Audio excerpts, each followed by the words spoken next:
मित्रों नमस्कार। मैं हाजिर हूँ, कमलकांत हूँ। आज देर से अपना पहला एपिसोड कर रहा हूँ मित्रों।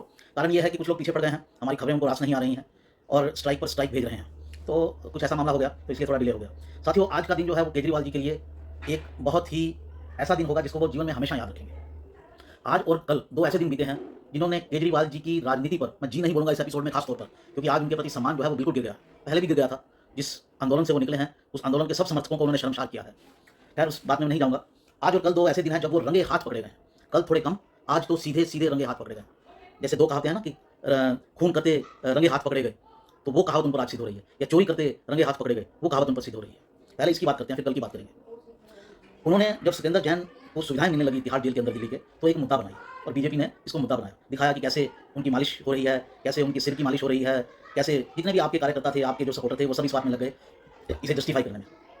कैसे उनकी मालिश हो रही थी, उनके कमरे में टीवी दिख रहा था क्योंकि टीवी का रिमोट पड़ा था, उनके कमरे में बिस्लेरी थी क्योंकि बिस्लोरी की बोतल पड़ी थी या कोई भी मिनरल वाटर की बोतल थी, उनके कमरे में न्यूज़पेपर्स थे और उनके कमरे में मीटिंग चल रही थी।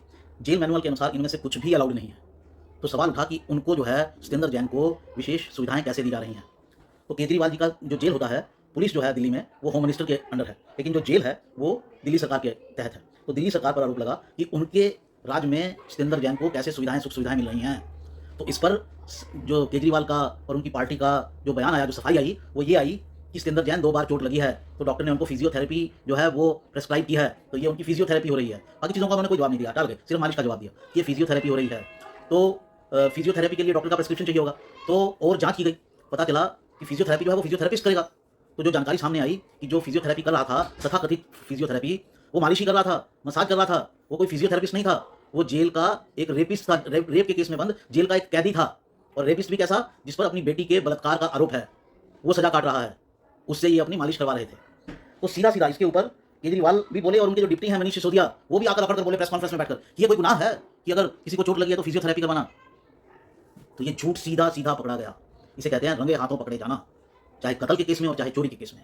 आज के बाद कभी चोरी छाती करके केजरीवाल चोरी छाती करके बोल सकता है कि हाँ मैं सच बोल रहा हूँ, मैं कट्टर ईमानदार हूँ, लेकिन कोई मानेगा नहीं उनकी बात, उसकी बात कोई मानेगा नहीं, क्योंकि चोरी पकड़ी गई है सीधी सीधी।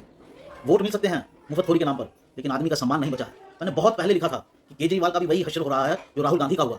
राहुल गांधी को क्रेडिबिलिटी का प्रॉब्लम था, आज के बाद केजरीवाल को भी क्रेडिबिलिटी का प्रॉब्लम हो गया। हम लोग जो जानकार हैं, जो जानते रहते हैं, जो चीज़ों को समझते हैं, पत्रकार हैं, जो उनके करीबी हैं, वो तो जानते हैं ये झूठा आदमी था बहुत लंबे समय से। मैं तो अपने वीडियोस में आपको कह भी रहा था, लेकिन जनता को नहीं मालूम था। जनता को आप बताओ कि वो झूठ बोला, नहीं वो तो बीजेपी सरकार कर रही है, नहीं वो तो कोर्ट जो है वो बीजेपी के तहत है। लेकिन आज ये झूठ पकड़ा गया, एस्टेब्लिश हो गया। केजरीवाल जी इस दिन को अपने राजनीतिक जीवन में हमेशा याद रखेंगे। दूसरी जो घटना हुई वो कल की है। कल उनके एक विधायक की जमकर पिटाई हुई, और पिटाई किसने की?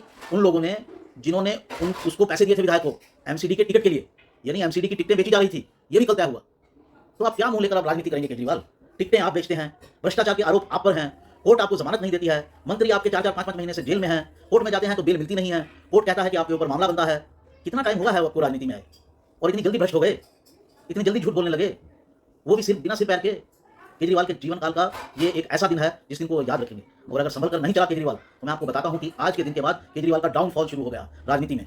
डाउनफॉल पहले भी हो रहा था, उनकी क्रेडिबिलिटी उतनी बची नहीं थी, लेकिन जो आज का दिन है उसने ठप्पा लगा दिया, ठप्पा कि ये झूठा आदमी है। इसकी किसी भी बात पर आप आसानी से विश्वास मत कीजिए। ये वोट के लिए, राजनीति के लिए, सत्ता के लिए कुछ भी कर सकता है, कोई भी झूठ बोल सकता है, कितना भी भ्रष्टाचार कर सकता है, और फिर चौड़े होकर कह भी सकता है मैं कट्टर ईमानदार हूँ, मैं कट्टर। देव बहुत खतरनाक व्यक्ति हैं और झूठ भी पकड़ा गया है। अब इस पर और विश्वास करने की जरूरत नहीं है। बाकी राजनीति है, चीज़ें ऊपर नीचे होती हैं, ग्राफ ऊपर नीचे हो जाता है, समझदार व्यक्ति संभाल लेते हैं, ना समझदार व्यक्ति जो है वो नीचे गिरता चला जाता है। केजरीवाल आज तो वहीं खड़ा है जहां वो नीचे की तरफ गिर रहा है। साथियों, उम्मीद करता हूं कि मेरा ये वीडियो आपको पसंद आया होगा। मेरे चैनल को सब्सक्राइब कीजिए, नोटिफिकेशन की बेल जरूर दबाइए, तभी तक आपके पास सूचनाएं पहुंचेगी। मेरे इस वीडियो को शेयर कीजिएगा, लाइक कीजिएगा। नमस्कार।